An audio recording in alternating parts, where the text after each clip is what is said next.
E aí pessoal, tudo bem com vocês? Eu dou mais uma vez as boas-vindas aqui no Renologia. Hoje é um dia bastante importante porque a gente vai resolver as questões da Universidade Federal de Santa Catarina, que é um vestibular bem diferente do convencional, bem diferente daquilo que vocês estão acostumados a fazer. Para variar, o PDF está na descrição aqui do vídeo, a minutagem das questões também. Essa é a primeira parte. O PDF contém 16 questões e a gente vai responder as 8 primeiras hoje aqui. Importante dizer que o PDF original que eu liberei para vocês na aba Comunidades no Twitter continha mais uma questão, porém depois eu fui observar, ela foi anulada no vestibular, então eu fiz uma nova versão para poder fazer essa disponibilização para vocês, beleza? Bem, mas antes da gente começar, o nosso ritual padrão. Se você é nova por aqui, seja bem-vindo, seja bem-vinda. Aproveita e inscreva-se no canal, ative o sininho das notificações, deixa o seu like, seu comentário para ajudar o canal a crescer, pega papel e caneta porque é hora do estudo. Então vamos para a nossa primeira questão, essa questão que é da prova de 2018, uma questão que trata de um tema que na época estava, na atualidade, estava com uma grande discussão, que eram os novos vírus transmitidos pelo mosquito Aedes aegypti. Vamos dar uma olhadinha nessa questão então. A disseminação do vírus Zika a partir do Nordeste brasileiro ocorreu de forma rápida e discreta, pois a detecção da doença em diversos países demorou meses, conforme mostra a figura abaixo. Então a gente tem aqui uma figura no qual a gente tem o Brasil como um foco, né, que distribuiu para demais países, e a gente tem então aí a transmissão para Honduras, para Colômbia, para Porto Rico e para o Caribe e também para a Flórida, nos Estados Unidos, sendo que da Flórida veio a partir do Caribe, né? Saiu a transmissão, ela partiu do Caribe, ela não partiu do Brasil, mas a transmissão do Caribe sim partiu do Brasil. E aí a gente tem as setinhas, que são essas setinhas pequenas aqui, né, no meio de cada uma das linhas, que foi justamente quando a primeira detecção aconteceu. Bem, dado isso, ele vai fazer aqui as afirmativas para que a gente possa avaliar uma por uma. Então, com base na figura e sobre os assuntos relacionados à transmissão dos vírus e seus vetores, é correto afirmar que 1. A disseminação do vírus Zika nas Américas ocorreu através das migrações periódicas do mosquito Aedes aegypti. Não foi isso. Por que que não foi isso? Porque nós temos aqui em 2014 a Copa do Mundo no Brasil, muita gente vindo para o Brasil, e aí quem infectou essas pessoas foi o nosso Aedes mesmo, não foi o Aedes do exterior, não. Então essa informação aqui, ela é inverídica por conta disso. Então a 1 não está certa. 2. O Nordeste brasileiro é a região de origem da contaminação com o vírus Zika em seres humanos no mundo. Da mesma maneira que as pessoas vieram para cá e pegaram o vírus, alguém veio para cá e trouxe o vírus. Existem relatos de casos de Zika fora do Brasil e antes do ano de 2014. Então, não, está errado. A liberação do Aedes aegypti machos transgênicos para o controle da população desse mosquito é uma ameaça à saúde pública, pois eles transmitem os vírus da dengue, chikungunya e zika. Também está errado. Quem faz a transmissão é a fêmea, porque é a fêmea que se alimenta de sangue. Então, isso está errado. Essa afirmativa também não está correta. 8. O aquecimento global pode favorecer a propagação do Aedes aegypti e de outros mosquitos transmissores das doenças. Sim, as mudanças climáticas, a mudança principalmente dos ciclos pluviais, pode trazer aí uma acumulação de água, pode trazer aí temperaturas ideais que favorecem a reprodução de diversos seres vivos, incluindo os mosquitos. Então isso aqui está correto. Vamos para 16. O desenvolvimento larval do Aedes aegypti é holometábulo, assim como o de todos os representantes da classe dos insetos. E é aí que mora o perigo, porque sim, ele é holometábulo, porém não são todos os insetos que são assim classificados. Nem todos os insetos têm a metamorfose completa. Então a 16 está errada por conta dessa informação final. Mas ela começa como informação correta, por isso a gente tem que tomar cuidado. 32. O Aedes aegypti, ao longo do seu processo evolutivo, representou um nicho ecológico em expansão, com novos comportamentos que favorecem a propagação do vírus da dengue, chikungunya e zika. O que acontece? Ele era um vírus silvestre, um mosquito silvestre. E ele se adaptou muito bem ao ambiente urbano, até porque a gente costuma deixar bastante água parada por aí acumulando, né? Pneus, garrafas, vasilhames que a gente deixa para fora de casa, vasinho de planta. Tem aí uma série de questões que é do comportamento social que acabam favorecendo a reprodução do vírus.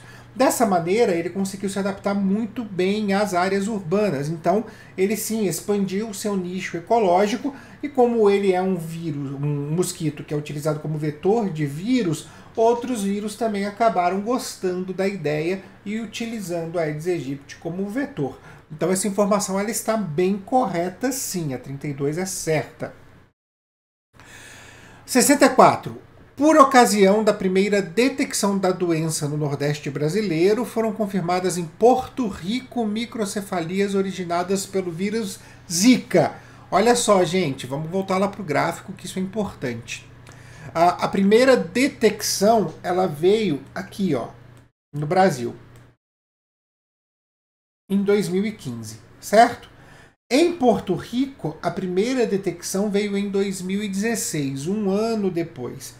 Então não dá para fazer essa ligação, tá? Não dá para a gente fazer essa ligação, por quê? Porque a detecção do vírus em Porto Rico demorou mais tempo, né? Demorou aí, começou em 2016, foi no começo de 2016, quase um ano depois da primeira detecção no Brasil, tá? Então, isso a gente está falando de detecção do vírus. Para detectar microcefalia ainda é um outro problema, tá? Então a gente não pode considerar essa questão, essa afirmativa como correta, tá? Até porque o vírus veio para o Brasil, a gente detectou aqui e depois foi detectando dos outros países, tá? Então é uma coisa que a gente precisa entender. Não é assim, detectou no Brasil, começou então a olhar para todos os outros países, é zika, é zika, é zika, é zika, é zika.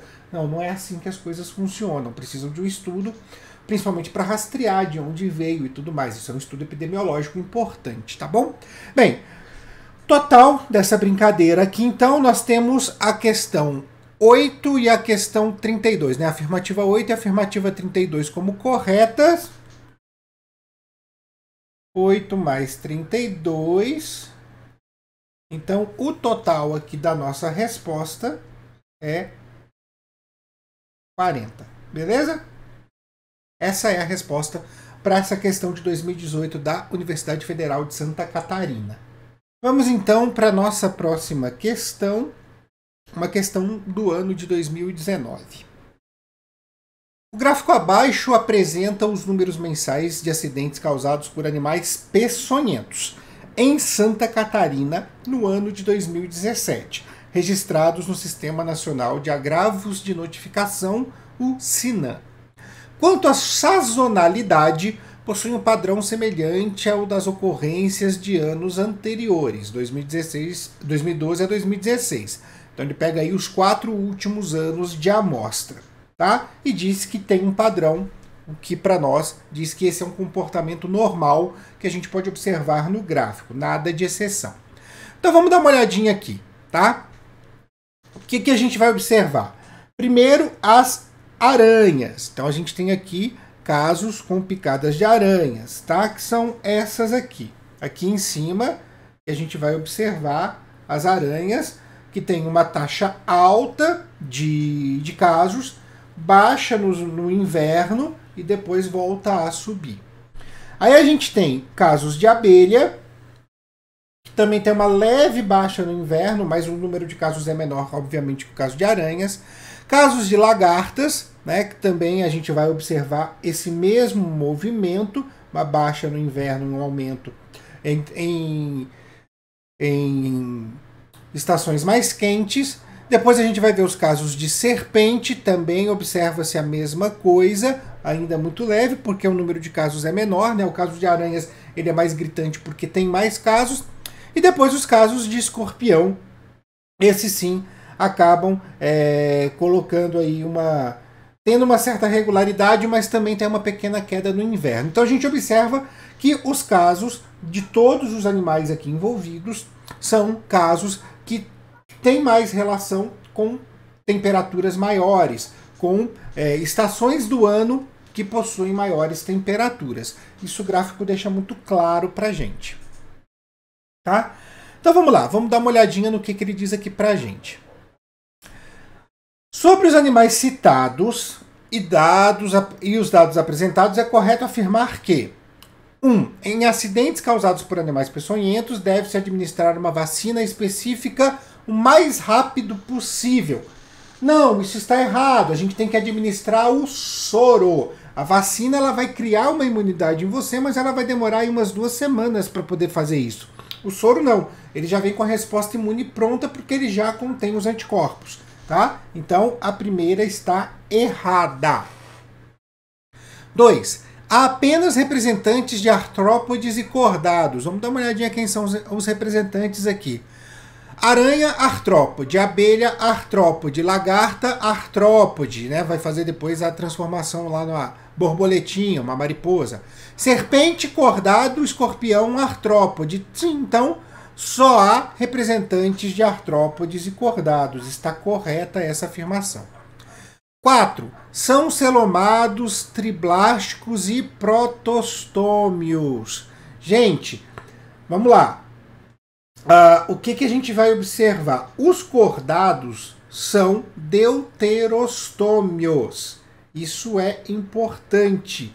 Os artrópodes são protostômios, mas os cordados são deuterostômios. Tá? O que a gente tem? O blastoporo origina o ânus, não origina a boca na fase embrionária. Isso é ser deuterostômio e nós cordados assim somos classificados. Como a gente tem lá as serpentes que são cordadas, a gente não pode dizer que isso aqui está certo. Tá? 8. Possuem o desenvolvimento direto, portanto são denominados ametábolos. Não, gente, não podem ser ametábolos. Já começa que tem uma lagarta no meio. E uma lagarta possui toda a metamorfose. Ela tem metamorfose completa. Não tem desenvolvimento direto. Já começa por aí, tá? A gente também tem metamorfose nas abelhas. Então não é o que vai acontecer. Claro, aranha e escorpião possuem desenvolvimento direto. A cobra possui desenvolvimento direto, tá? Mas a gente nem fala de metamorfose em réptil, tá? Então, tá errada. Equivocada, pode parar, não vai entrar para nossa listinha. 16. Entre os meses de janeiro e julho, ocorreu uma redução de aproximadamente 30% no número de acidentes causados por aranhas. Vamos voltar lá. 30%? Não, caiu mais da metade. Então tá errado, tá? É uma questão matemática essa aqui. Está errada. 32, aqui mudou a formatação, mas tudo bem. Uma provável razão do aumento do número de acidentes causados por animais peçonhentos no verão é o fato deles serem animais ectotérmicos. Sim, eles não controlam a temperatura do próprio corpo. Por isso, eles são mais ativos durante temperaturas mais altas, em meses que possuem uma maior temperatura. Perfeito, corretíssimo. E 64. As aranhas e escorpiões possuem quelíceras, estruturas que participam da captura de alimento. Claro, estamos falando de aracnídeos, uma classe especial aí do grupo dos artrópodes. Está corretíssimo. Então, temos aí a questão 2 como correta, a questão 32 como correta e a questão 64 como correta. Nesse caso, vamos fazer aqui a nossa sominha. Tá? Vai dar aqui 96 mais 2, 98. Esse é o resultado da nossa questão, dessa questão de 2019 da Universidade Federal de Santa Catarina. Vamos então agora para a nossa próxima questão. A nossa questão é do segundo semestre do ano de 2019. Uma questão que os homens podiam responder com muito carinho, porque existe uma certa reclamação aí que procede, viu? Procede, pelo que eu sei, procede. Ao longo da história, até em livros de medicina, o clitóris, do grego kleitoris, pequeno monte, é pouco mencionado. Porém, na França, onde a educação sexual é obrigatória nas escolas desde a primeira infância, estudantes de todas as faixas etárias têm a oportunidade de conhecer de perto o órgão erétil, o principal órgão do prazer feminino e da anatomia similar à do pênis, através de um modelo tridimensional.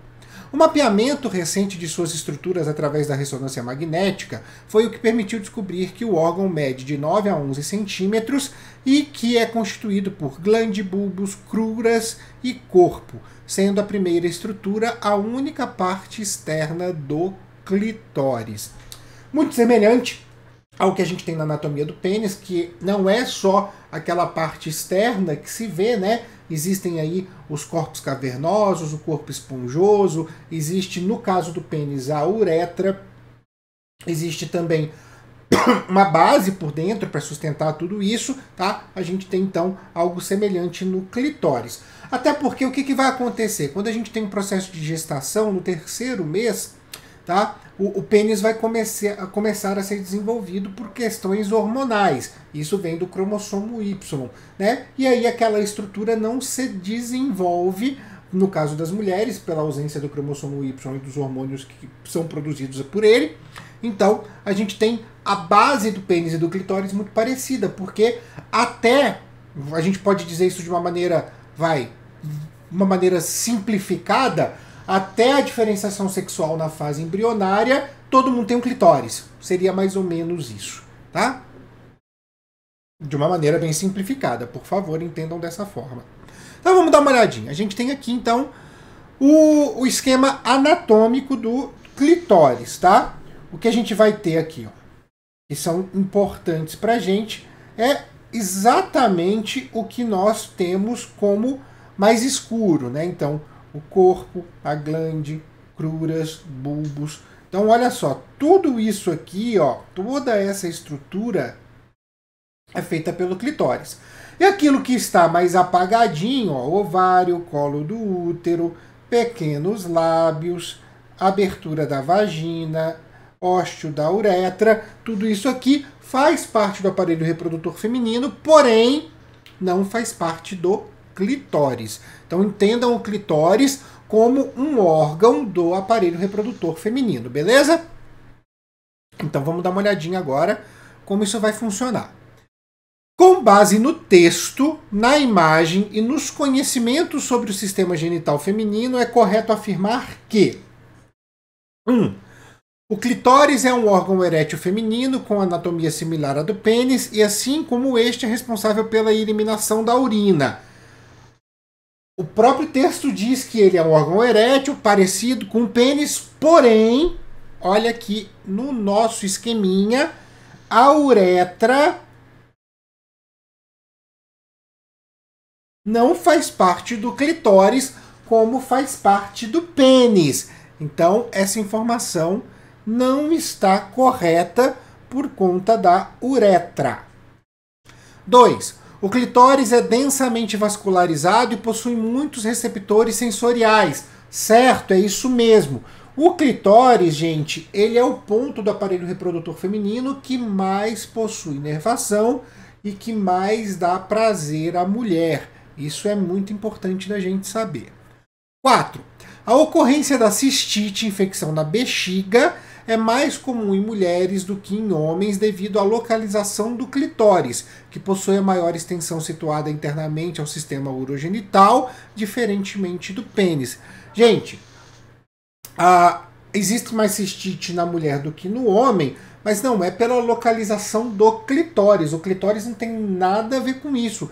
Quem tem a ver com isso? O mesmo carinha lá da afirmativa 1, a uretra, tá? Então, como a gente separou, se a 4 está errada, a 1 está errada e vice-versa, tá? Porque aqui a gente está falando de aparelho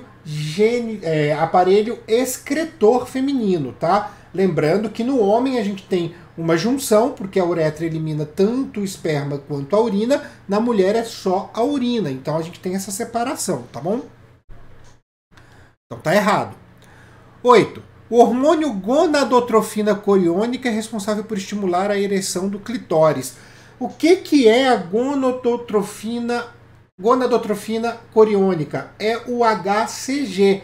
é ele que vai dizer se a mulher está grávida, é ele que é procurado no exame de gravidez. Ele é um hormônio produzido pela placenta, ele não é um hormônio que vai estimular o clitóris. Então, isso está errado. E 16, assim como o clitóris, a abertura externa da uretra se localiza no interior da vagina. Olha só. Vamos de novo trazer esse assunto aqui em pauta. Eu tenho aqui a anatomia, tanto interna quanto externa, do aparelho reprodutor feminino. Certo? A parte externa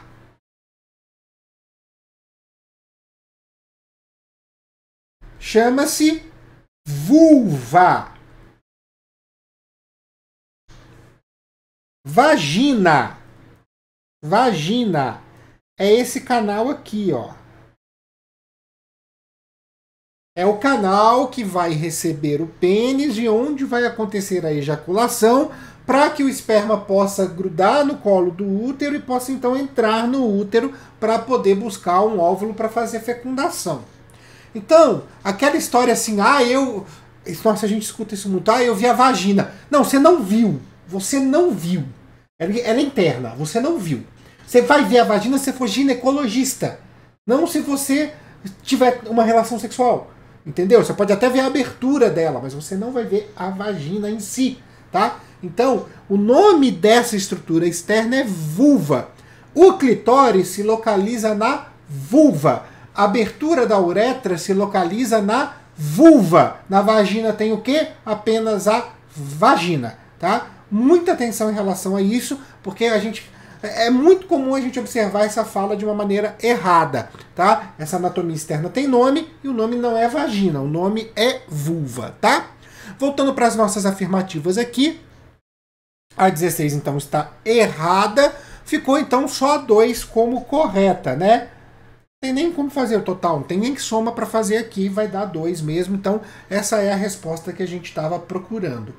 Próxima questão, vamos aqui, uma questão de 2019 também, e uma questão que demanda muita observação. Vamos lá. Com o objetivo de estabelecer conexões entre as leis de Mendel e a biotecnologia, foram realizados os seguintes procedimentos. 1. Cruzamento entre os parentais puros de ervilhas P1 e P2 contrastantes em relação às suas características para obtenção da primeira geração F1. Igualzinho que o Mendel fez. 2. Realização da autofecundação de uma planta F1 para originar a segunda geração F2. Mesmo sistema, mesmo procedimento que o Mendel realizou. 3. Extração do DNA das folhas. Agora ficou diferente. 4. Seleção dos segmentos de DNA correspondentes aos alelos que condicionam a cor e a forma das sementes. 5. Submissão dos segmentos à ação de uma enzima de restrição, resultado em fragmentos conforme o quadro abaixo.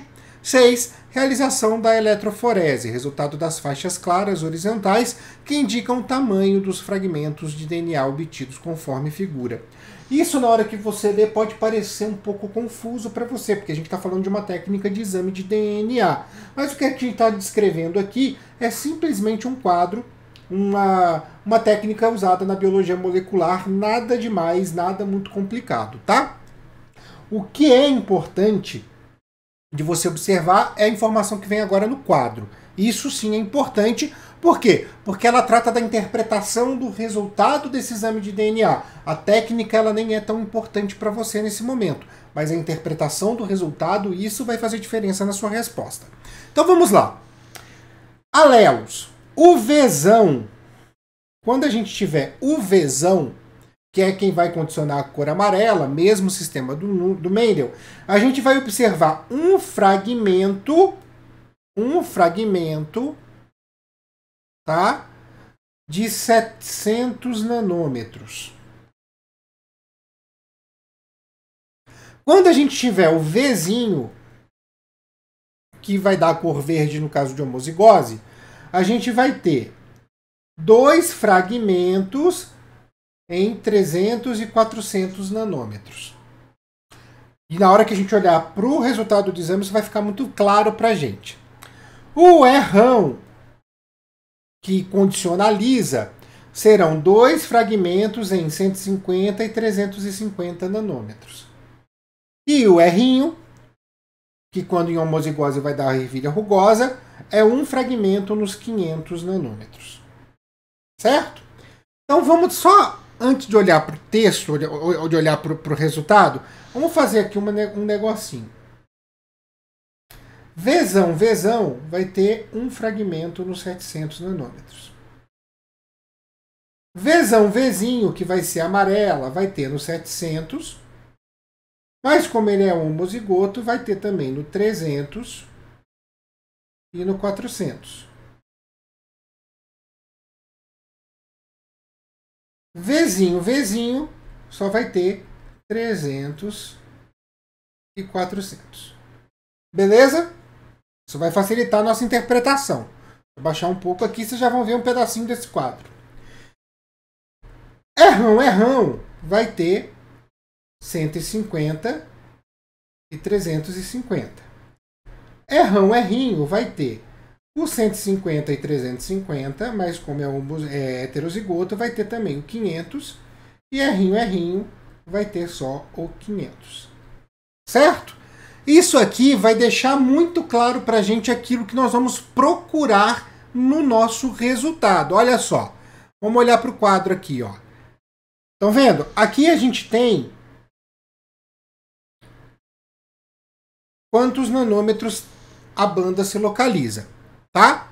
Então, olha só que bonitinho. Geração P1. A P1, deixa eu ver onde eu posso colocar aqui. A P1, pensando no experimento de Mendel, é Vzão, Errão. Olha só. Isso aqui é o Vzão. Isso aqui é o Errão. Olha como fica mais claro. A geração P2 é Vzinho, Errinho. Opa. Vou fazer o Errinho aqui de novo. Certo? Isso aqui, gente. Cadê? Isso aqui, junta mais esse aqui. Tá? É o Vzinho. E isso aqui é o Errinho. Beleza? Feito tudo isso, deixa eu só apagar aqui então para poder deixar claro para vocês. A gente já aprendeu a identificar. Feito tudo isso, vamos olhar. A F1 não é Vzão, Vzinho, Errinho? Então, ó, ela tem aqui. Vamos fazer assim, deixa eu colocar de lado. Ela tem aqui o Vzão. Ela vai ter aqui o Vzinho. Ela vai ter aqui o Errinho. E ela vai ter aqui o Errão. Certo? Então, é exatamente o que eu tenho aqui. Feito tudo isso, a gente consegue, inclusive, identificar as próximas, os indivíduos desse cruzamento, para ficar mais fácil para a gente. O indivíduo 1, ele tem Vzinho, certo? Ele tem aqui o Vzinho, o indivíduo 1, e ele também tem cadê aqui o indivíduo 1? Ele tem o Vzinho e ele tem o Errão. Olha só. Então ele é Vzinho, Errão. Certo? Ó, Vzinho e Errão. Certo? Então ele é verde liso. O indivíduo 2, ele tem aqui, ó, o Vzinho e tem também o Vzão. Então ele é Vzinho. E nesse caso aqui ele vai ter Errão. O indivíduo 3 tem o Vzão, só o Vzão, é Vzão. E aqui ele tem o Errinho. Então aqui eu tenho uma amarela rugosa. O indivíduo 4, ele tem o Vzinho, e ele vai ter aqui só o Errinho. O indivíduo 5, Vzão, Rão, Rão. Indivíduo 6, ele vai ter aqui o Vzinho, Vzinho, né? Não tem Vzão. E ele vai ter aqui o Rzinho. O indivíduo 7 vai ter Vzão, Vzinho. E vai ter Rão, Rzinho. O indivíduo 8, Vzinho, Vzinho. Certo? Não tem o Vzão que estaria aqui. E ele vai ter Rão, Rzinho. Tá? Tem aqui o de 500, tem o de 150 e o de 350. Então, Rão, Rzinho. O indivíduo 9, tem aqui para nós o Vzão, Rão, Rzinho. Vzão aqui. Aqui eu tenho o Rão e aqui eu tenho o Rzinho. E o indivíduo 10 é a mesma coisa. Vai ser Vzão, Vzinho, Rão, Rzinho. Identifiquei todos os indivíduos, tá? Por isso que eu falei que o resultado era mais importante do que a técnica. Feito todo esse trabalho, é uma questão trabalhosa, tá? Vamos lá, então, para as nossas afirmativas. Tá? Até na outra página. Sobre os dados apresentados, é correto afirmar que 1. Na geração F2, apenas a planta 6 possui ervilhas verdes e rugosas. Para ser verde e rugosa, tem que ser Vzinho, Vzinho, Rrinho, Rrinho. Certo? A única que tem Vzinho, Vzinho, Rrinho, Rrinho aqui é a planta 6. Está correto. Então, a 1 está devidamente correta. 2. O parental P1 e a planta 5 da geração F2 possuem o mesmo genótipo. Vzão, Vzão, Rrão, Rrão. Vzão, Vzão, Rrão, Rrão. Tá correto. Perfeito. As bandas são iguais. Então, é isso. 4. Na geração F2, as plantas 7 e 10 possuem mais alelos do que as demais plantas da geração F2. Não. Cada planta tem 2 alelos. Podem ser iguais ou diferentes, mas cada planta tem 2 alelos para a mesma característica. Ah, você quer falar de tipos de alelos? Ah, pô, vamos lá, vamos ver. Vamos ver. Tá falando aqui da planta 7 e da planta 10, tá? Ah, possuem 2 tipos de alelos, né? Possuem 2 tipos de alelos. Mas o que a gente está falando não é tipo, a gente está falando de alelo. Cada característica são 2 alelos, tá? Então, tá errado.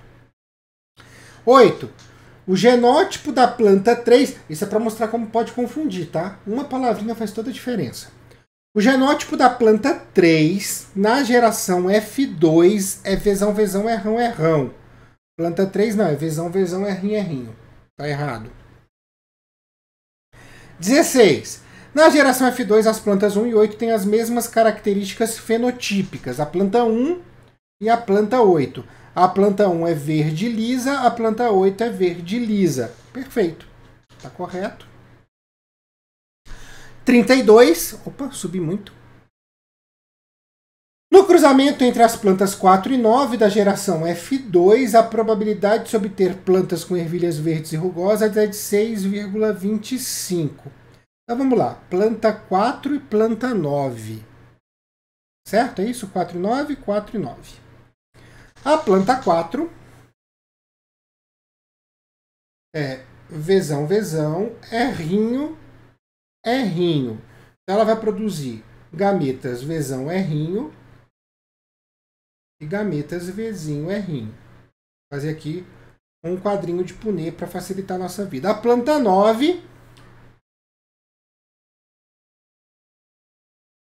por sua vez, ela é Vzão, Vzão, Rrão, Rrinho. Então ela vai produzir gametas Vzão, Rrão e gametas Vzão, Rrinho. Então aqui vai ser Vzão, Vzão, Rrão, Rrinho, Vzão, Vzão, Rrinho, Rrinho, Vzão, Vzinho, Rrão, Rrinho e Vzão, Vzinho, Rzinho, Rzinho. Qual que é a questão? O que ela quer saber aqui? No cruzamento entre as plantas 4 e 9 da geração F2, a probabilidade de obter ervilhas verdes rugosas. Gente, não tem nenhuma possibilidade de se obter ervilha verde rugosa, porque eu sempre vou ter um Vzão nas 4 possibilidades, o que vai dar ervilha amarela. Então, a probabilidade é de 0%, não de 6,25%. Está errada. Até puxei bastante aí o xizinho, tá? Nessa história, a gente vai ter a soma, eu esqueci de colocar aqui, então vamos lá. Total, para nós vai ser o seguinte, é 1 mais 2 mais 16. E isso vai dar para nós o resultado de 19, beleza? A 1, a 2 e a 16 estão devidamente corretas. Vamos lá então, mais uma questão. Opa, deixa eu colocar aqui bem para vocês. Uma questão do segundo semestre de 2018. A microfagia abaixo mostra o corte da artéria pulmonar em cujo interior pode ser visualizadas várias hemácias. Então eu tenho um corte da artéria pulmonar e as células que eu tenho são as hemácias. Tá? Bonitinhas aqui, todas agrupadinhas. Sobre as hemácias e sua localização nas artérias, é correto afirmar. Vamos lá. 1. A artéria pulmonar que aparece na micrografia transporta sangue venoso. Não caiam naquela ideia de que a artéria transporta sangue arterial e veia transporta sangue venoso. A artéria pulmonar, ela vai sair do ventrículo direito e ela vai levar o sangue que recolheu o gás carbônico no corpo inteiro para os pulmões para poder eliminar esse gás carbônico. O que significa isso? Que ela está transportando o sangue venoso. Então está correto. 2. São consideradas células permanentes, pois possuem um ciclo de vida longo. Não! As hemácias possuem um ciclo de vida de mais ou menos 3 meses e aí elas são destruídas principalmente no baço, mas um pouco também no fígado. Então, não está correta. 4. São células binucleadas. Não, são células anucleadas. Hemácias não possuem núcleo para caber mais hemoglobina para poder transportar mais oxigênio. Então, incorreta. 8. São ricas em uma proteína que possui em sua estrutura um átomo de ferro. Exatamente, uma proteína quaternária que possui ferro. A gente está falando de quem? Quem é essa bonitinha aqui? A hemoglobina. Então está corretíssimo. 16 são produzidas diretamente pelos tecidos hematopoéticos situados no baço. Não. Elas são sim produzidas pelo sistema hematopoético, mas eles estão situados na medula óssea, não no baço. Então está errado. Essa foi um presente. Então, resultado aqui, nosso total 1 mais 8, que vai dar igual a 9.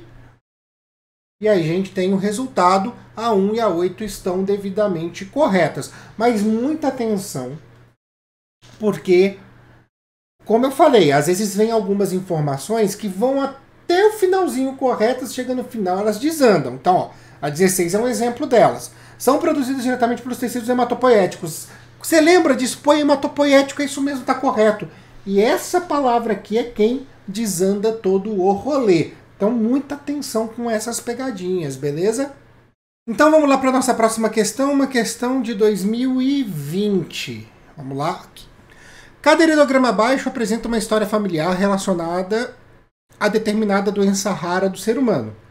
Cada uma proveniente exclusivamente de um modo de herança diferente, que pode ser autossômico dominante, autossômico recessivo ligado ao Y, recessivo ligado ao X e mitocondrial. Os indivíduos que possuem uma dessas doenças, independente da herança, são destacados nos heredogramas com símbolos cheios. Então aqui eu tenho o heredograma A, o heredograma B, o heredograma C, o D e o E. A gente pode parar aqui e analisar cada heredograma por si só, mas eu acho que o mais fácil da gente fazer nesse momento é olhar para as alternativas e ir conferindo, porque a gente pode parar com muita informação aqui. E se você pensar que você está num vestibular, você tem um tempo limitado para cada questão, é melhor a gente simular uma resolução de uma maneira que fique mais próxima daquilo que você vai fazer. Então vamos lá. Vamos para as nossas afirmativas aqui. Sobre os heredogramas apresentados e com base nos conhecimentos de genética, é correto afirmar que 1.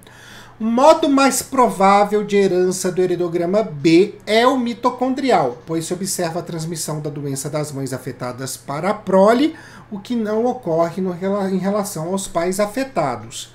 Vamos olhar aqui qual é o heredograma que ele está perguntando, heredograma B. Vamos lá. Sempre que eu tenho uma mãe, sendo que as mitocôndrias são as mesmas mitocôndrias do óvulo, então as mesmas mitocôndrias da mãe. Então, você compartilha as mesmas mitocôndrias que a sua mãe, não que o seu pai, certo? Os espermatozoides perdem essas mitocôndrias, elas servem só para dar essa motilidade, né? Fazer o espermatozoide andar, não entram no zigoto. Então, eu tenho uma mãe que é afetada e todos os filhos são afetados. Mais uma vez aqui, eu tenho uma mãe que é afetada, todos os filhos são afetados. Eu tenho uma mãe que é afetada, todos os filhos são afetados. O que significa isso? Que a herança possivelmente é sim uma herança mitocondrial. Então, essa afirmativa lá na 1 está devidamente correta. Certo? 2. O modo de herança do heredograma é recessivo ligado ao X, pois apenas indivíduos do sexo feminino são afetados. Então vamos dar uma olhadinha nisso aqui para entender como é que está funcionando essa história aqui. Recessivo ligado ao X porque apenas sexo feminino é afetado. Bem, o que eu posso dizer dessa história? É sim uma herança recessiva, mas eu não posso afirmar em hipótese alguma que é uma herança recessiva ligada ao X. Até porque as chances de você ter, numa herança recessiva ligada ao X, mulheres afetadas, é bem menor do que homens afetados. Por que isso? Vamos supor que eu tenha essa seguinte situação. A mulher, ela é XAzão, XAzinho. Aqui a gente tem todos os homens normais, certo? Todos os homens normais. Então eles são XAzão, Y. Pensando numa doença recessiva ligada ao X. Se a gente for fazer esse cruzamento aqui, no caso das mulheres, o homem vai passar para elas sempre esse XAzão, porque eu estou definindo o sexo feminino, quem vai definir isso é o espermatozoide. Automaticamente, mesmo que a mulher passe o XAzinho, eu vou ter a característica dominante, porque eu não tenho uma possibilidade de fazer uma homozigose recessiva no caso de uma mulher. Agora, pode acontecer da mulher passar o XAzinho, então esse XAzinho vem para cá, e aí o homem, no caso, vai passar o Y. Então os homens possuem 50% de chances de serem portadores da doença. Isso é característico de uma herança recessiva ligada ao cromossomo X. E não é o que a gente está observando nesse caso aqui, tá? Eu precisaria ter a mãe portadora do gene e o pai portador da doença, né? Porque ele só tem um cromossomo X, para que eu pudesse ter as duas mulheres portadoras. Então, não é o caso. Então, a 2 está devidamente errada. Vamos aqui para 4. O modo de herança ligado ao Y é observado no heredograma A. Porém, a doença do heredograma C possui um padrão em que não se descarta a possibilidade de haver esse modo de herança. Vamos dar uma olhadinha. Heredograma A falando que é Y. Para ser Y, o homem sempre tem que passar para o seu progenitor, quando ele for homem, essa doença. Então vamos lá. Aqui eu tenho um portador. Todos os homens, filhos desse portador, também possuem a doença. Tenho mais um portador aqui. Todos os homens, filhos dele, possuem a doença, as mulheres não. Tenho mais um portador aqui e os homens possuem. Então, ó, aqui eu posso falar que é uma herança ligada ao Y, perfeito. E aí ele completa aqui dizendo que não se descarta a possibilidade de haver esse modo de herança no heredograma C. Bem, a primeira coisa que a gente precisa saber é, tá errado, porque o próprio enunciado dizia que cada herança aqui é diferente. Então já está errado por conta disso. Ele te dá a informação certa da Y, que é o A, mas depois ele te dá uma informação que já desmente o enunciado. Isso então não pode acontecer. Mas vamos olhar. Pode ser ligado ao Y aqui? Vamos pensar. Pode ser ligado ao Y aqui? Não. Por quê? Porque eu tenho homens que são afetados e filhos que não são afetados, filhos homens que não são afetados. Esse cromossomo Y não pode mudar a estrutura dele, os genes dele no meio do caminho. Então, não pode. Então, a gente confirma que aqui está errado. A 4 está devidamente errada. 8. A doença presente no heredograma C pode ter uma herança autossômica dominante ou recessiva. Porém, é mais provável que seja uma herança autossômica recessiva, por se tratar de uma doença rara, pelo fato de os indivíduos sem a doença não serem portadores do alelo raro responsável pela manifestação da doença. Confuso, né? Doença presente no heredograma D pode ter uma herança autossômica dominante ou recessiva. Porém, é mais provável que seja uma herança autossômica recessiva, por se tratar de uma doença rara e pelo fato de os indivíduos sem a doença não serem portadores do alelo raro responsável pela manifestação da doença. Se eles não são portadores, eles não podem, em hipótese alguma, gerar indivíduos portadores se ela for recessiva, tá? Porque olha só, se ele não for portador, vamos supor que aqui, vou pegar esse heredograma aqui de exemplo, essa parte do heredograma. Então aqui ele é azinho, azinho, e aqui ele seria azão, azão. Ele não é portador do gene. Todos os filhos seriam azão, azinho. Então, como que surgiram esses dois aqui? Não tem jeito. Não dá liga. Automaticamente, posso afirmar com todas as letras que aqui está errado. A 8 está errada. 16. O heredograma C possui um modo de herança recessivo ligado ao X, porém não se descarta a possibilidade dele ser dominante ligado ao X autossômico. Gente, nós já identificamos aqui, tá? Vamos lá. O B é mitocondrial, o A é o Y. Vamos olhar para cá. A mesma explicação que eu dei falando aqui do X naquela alternativa anterior, se eu não me engano foi a 4, que ele perguntava se o C podia ser ligado ao Y, a gente vai ver aqui, tá? Olha só. Eu tenho a maioria de homens portadores da doença aqui. Isso já indica que é uma situação ligada ao sexo. Só preciso saber se é com Y ou com X. Eu vou dizer que é com X por quê? Porque eu não tenho aquela situação que eu tenho no heredograma A, que é a situação de todos os homens portadores geram filhos homens portadores. Tá? Tenho aqui o exemplo desse cromossomo. Esse cara aqui é portador, mas esse cara aqui não é portador. Ele deveria ser se fosse ligado ao Y. Beleza? Então já sei que é uma herança ligada ao X.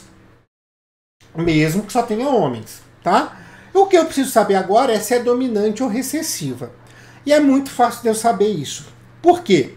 Porque se esse cara aqui, ó, usando esse mesmo heredograma, fosse dominante, fosse, por exemplo, X azão, Y, na hora que ele fosse ter essa filha aqui, ele ia passar esse X azão. E essa filha automaticamente teria que ser portadora, porque ela já teria o azão vindo do pai. Como ela não tem, isso indica que essa herança é recessiva. Então, é uma herança X recessiva, tá? É uma herança X recessiva. Então a gente volta aqui para a nossa afirmativa e diz: o heredograma C possui um modo de herança recessivo ligado ao X, correto. Porém, não se descarta a possibilidade dele ser dominante ligado ao X ou autossômico. Não, se descarta sim a possibilidade dele ser dominante. A gente acabou de descartar essa possibilidade. 32. A probabilidade da próxima criança do casal 3,3 e 3,4 do heredograma E ser afetada e ser do sexo feminino é de 25%. Vamos lá. Esse casal aqui que a gente quer. O que eu vou observar nesse caso aqui? Que o heredograma E se trata de algo que é autossômico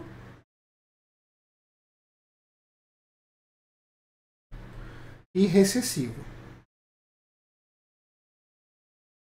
Tiago, por que você pode afirmar isso? Pelo simples motivo de eu ter dois pais não portadores, que seriam então Azão, Azinho e Azão, Azinho, tendo duas filhas Azinho, Azinho. Só numa herança autossômica recessiva isso seria possível. Só, tá? Então, eu já sei o tipo de herança do heredograma E. Qual é a afirmação que ele está me dando aqui? Que a probabilidade da próxima criança desse casal, do heredograma, ser afetada e do sexo feminino é de 25%. Então vamos lá, vamos fazer o quadrinho de Punnett. O quadrinho de Punnett diz muito pra gente. Então eu tenho aqui esse cruzamento aqui. Azão, Azinho, Azão, Azinho. Pode dar Azão, Azão, pode dar Azão, Azinho, pode dar Azão, Azinho, pode dar Azinho, Azinho. Então, para ser afetado, eu tenho 25% de chances. Legal. Então tá certo? Não. Por quê? Porque ele está dizendo aqui que é do sexo feminino. Ele não está dizendo que é afetada somente. Ele está dizendo que é do sexo feminino. Então, ó, 1/4, que é as chances que eu tenho aqui, vezes meio, que é a chance de ter o sexo feminino, dá 1/8, o que seria mais ou menos 12,5%. Não, 14,5%, deixa eu subir, não os 25% que ele diz. Então a afirmativa 32 está errada. 64. É possível que apenas um indivíduo da primeira geração do heredograma E tenha um único alelo raro que foi transmitido dos seus descendentes. O encontro desse alelo é promovido pelo casamento consanguíneo, resultado em indivíduos com a doença na quarta geração. Vamos dar uma olhadinha nisso aqui. Então vamos apagar tudo isso aqui e vamos olhar para esse heredograma E de novo. Opa. Então vamos lá. Supondo então que eu tenho esse caso aqui, ó, o Azão, Azinho nesse cara aqui. Esse Azinho pode vir para essa mulher e pode vir para esse homem.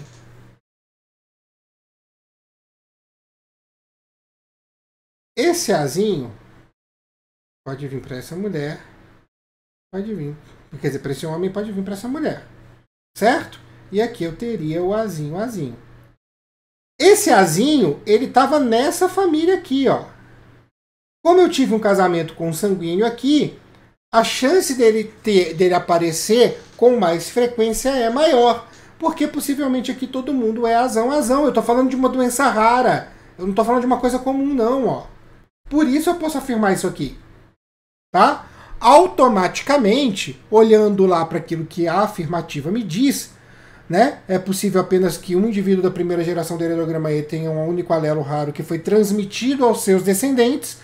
O encontro desse alelo é promovido do casamento consanguíneo, que são os dois tracinhos, né? Então isso aqui está correto. Moral da história, a 1 está correta, a 64 está correto, então 1 mais 64 é igual a 65. Beleza? É exatamente isso. Outra questão bastante trabalhosa. Com certeza bastante trabalhosa. Vamos lá então para mais uma. Questão 7, de 2018. Em uma aula sobre células foram utilizados 8 cartões com as seguintes organelas ou estruturas celulares: membrana, ribossomos, retículo endoplasmático granuloso, retículo endoplasmático liso, complexo golgiense, lisossomos, cloroplasto e mitocôndria. Foi proposta a criação de 2 grupos de alunos, A e B, os quais participaram da seguinte dinâmica. Cada grupo elaborou 6 frases que foram apresentadas em cada rodada.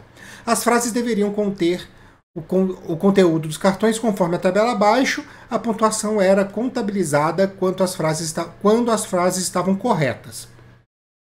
As frases apresentadas pelos grupos em cada rodada são do quadro abaixo. Vamos lá. Então vamos já fazer essa verificação. Tá? As bactérias fotossintetizantes possuem cloroplastos. Não, elas não possuem cloroplastos. Isso é mentira. As bactérias elas têm lá, elas possuem o pigmento fotossintetizante diretamente no citoplasma, tá? Então elas não possuem organelas diferentes do que é o ribossomo. A única organela que ela tem é o ribossomo, tá? Claro, além do DNA, do plasmídio e tal, mas organela citoplasmática somente o ribossomo para fazer síntese proteica. Tá errado. Segunda, as subunidades dos ribossomos são idênticas em todos os seres vivos. Não, não são. Elas são diferentes em cada um dos seres vivos. Tá? Os procariontes têm ribossomos com composição com subunidades diferentes dos eucariontes. 3. Os ribossomos possuem membrana lipoproteica. Não, eles são formados por duas subunidades proteicas. 4. As mitocôndrias e os cloroplastos são organelas que participam do metabolismo energético das células que as possuem. Exatamente. Uma faz a fotossíntese, a outra a respiração celular. E essas duas organelas, essas duas vias metabólicas estão envolvidas com o metabolismo energético. 5. O réu não possui ribossomos aderidos à membrana. Correto. Quem possui é o REG, é o granular. 6. As enzimas digestórias dos lisossomos são produzidas no retículo endoplasmático granular e encaminhadas ao complexo golgiense, onde são empacotadas. Perfeito, tudo bem, ok. Então a gente tem 3 corretas aqui. Somando os pontos do grupo A, eu tenho 2, 3, 8 pontos. Certo? Frases do grupo B.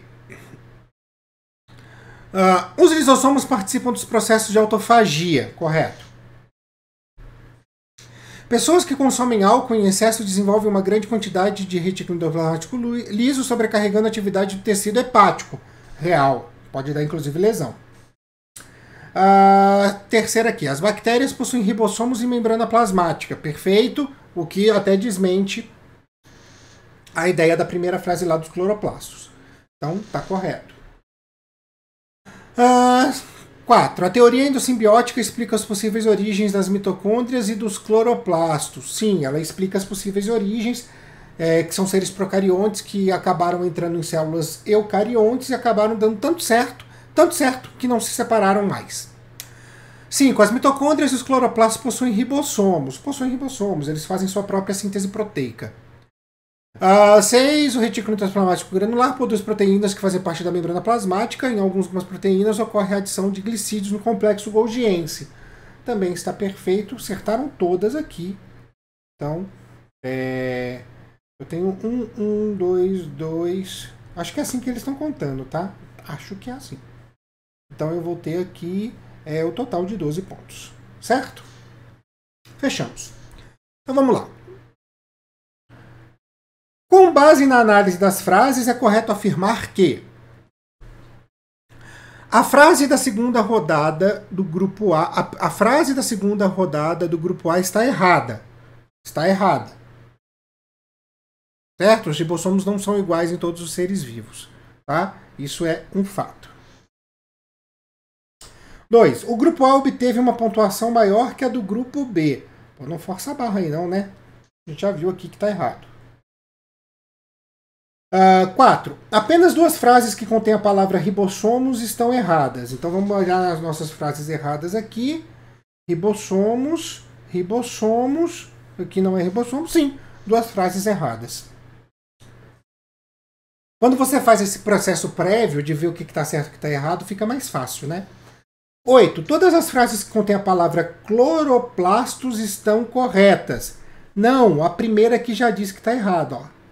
Então, sinto muito, 8, você está de fora. 16. No conjunto das 12 frases apresentadas, observam-se mais do que 4 frases erradas. Não, a gente observa 3 erradas. Então, sinto muito, você está errada. Você pode até ser considerada a 4ª. E 32. A frase da segunda rodada do grupo B está correta e pode-se dizer que, em alguns casos, o excesso da atividade do retículo endoplasmático liso pode resultar em lesão do tecido hepático. Pessoas que consomem álcool em excesso desenvolvem uma grande quantidade de réu, sobrecarregando a atividade do tecido hepático. Perfeito, é isso mesmo. Então, moral da história, o que a gente tem aqui? A 1 está correta, a 4 está correta, a 32 está correta, dando o total aqui para mim de 37. Beleza? 37 pontinhos nessa questão. Vamos então para mais uma. Vamos lá.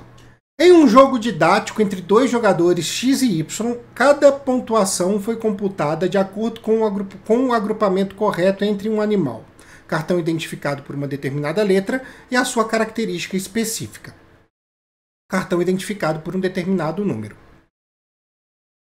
Abaixo os resultados dos agrupamentos formados pelo jogador. Então eu tenho aqui A é a estrela do mar e o cartão 3, sistema ambulacrário. Isso aqui está correta, essa junção aqui. Aqui no caso, o B, carrapato, inseto, hemimetábulo. Carrapato não é inseto, carrapato é aracnídeo. Tá errado. A salamandra, e aí eu tenho larvas com respiração branquial. É um anfíbio, né? Precisa disso, tá correto. E a D, eu tenho o gafanhoto e tá aqui dizendo que é um ectoparasita. Não, tá errado. Não é um ectoparasita, o gafanhoto é herbívoro. Pares do jogador Y.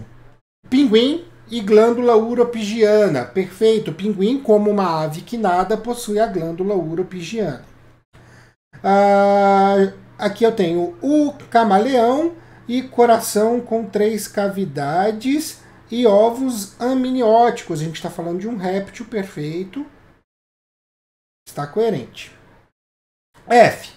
Ornitorrinco, pelos e glândulas mamárias. Apesar de parecer um pato, o ornitorrinco é um mamífero. Ok. E o 6, inseto holometábulo e um cartão sem par. Então esse aqui ele deixou em branco. Beleza? Eu tenho 3 acertos para o jogador Y e 2 acertos para o jogador X. Tá? Feito isso, vamos lá. Sobre zoologia, consideradas as informações contidas no resultado do jogo, é correto afirmar que 1. O gafanhoto tem um desenvolvimento holometábulo diferente das borboletas que são hemimetábulas. Não, é o contrário. As borboletas são holometábulas, ou seja, elas têm toda a metamorfose e o gafanhoto não. Então, sinto muito, você está errada. 2. O jogador Y venceu o jogo, pois o jogador X agrupou 2 pares errados, B07 e D04, já que os agrupamentos corretos seriam B04 e D07. Vamos lá, voltando aqui. Inseto hemimetábulo é o gafanhoto, com certeza, então seria D07. E o ectoparasita é o carrapato, tá perfeito. Então ele inverteu, afirmativa 2 está correta. 4. Os ornitorrincos são mamíferos monotremados ovíparos. Sim, são mamíferos monotremados, que é o grupo dos ornitorrincos e equidna, e ovíparos, são mamíferos que botam ovo. Tá certo. Estranho, estranho. Até aquela tirinha, um sábado qualquer, tira bastante sarro do ornitorrinco por conta disso. Vale a pena conferir um sábado qualquer, trabalho maravilhoso. 8. A glândula uropigiana produz uma secreção que impermeabiliza a pena das aves. Falei isso na hora que a gente estava fazendo a ligação lá e conferindo os resultados. É exatamente isso. 16. Os animais presentes nos cartões C e G são répteis que sofrem metamorfose e adquirem características que possibilitam a sobrevivência no ambiente terrestre. Eu não preciso nem ver quais são esses animais. Porque quem faz a metamorfose nos cordados são os anfíbios, não são os répteis. Tá? Então não é isso. Não é isso. Eu não preciso nem ver quais são. Tá? Mas está dizendo que réptil faz metamorfose, tá errado. Ponto. 32. A característica do cartão 3 é observada também no ouriço do mar e em bivalves. Quem é o cartão 3? Sistema ambulacrário. No ouriço do mar, que é um equinodermata, sim. No bivalve, que é um molusco, não. Então está errada. Tá? Tá em um, mas não tá no outro. 64. O carrapato é um artrópode tipicamente terrestre, pertencente ao mesmo grupo dos ácaros, aranhas e escorpiões. Sim, ele é um aracnídeo. Está correto. Beleza? Então vamos lá. O que eu tenho aqui como resultado? 2 mais 4 mais 8 mais 64. Isso aqui então vai dar 74 mais 4, 78. É isso? 78. E aí, matamos essa questão também. E é isso aí, pessoal. Essa foi a primeira parte das questões da Universidade Federal de Santa Catarina. Eu acho que deu para perceber realmente como é diferente esse vestibular, então muita atenção. É um vestibular que eu não sou muito a favor, porque ele realmente demanda mais trabalho e mais tempo para a resolução de cada uma das questões, mas é o que tem. Quem almeja a Universidade Federal de Santa Catarina tem que passar por esse desafio e a gente está aqui para te ajudar, beleza? Bem, a segunda parte sai amanhã, então já fica bastante atento. A gente se vê então no próximo vídeo. Deixo aqui então meu grande beijo a todos e a todas e até a próxima.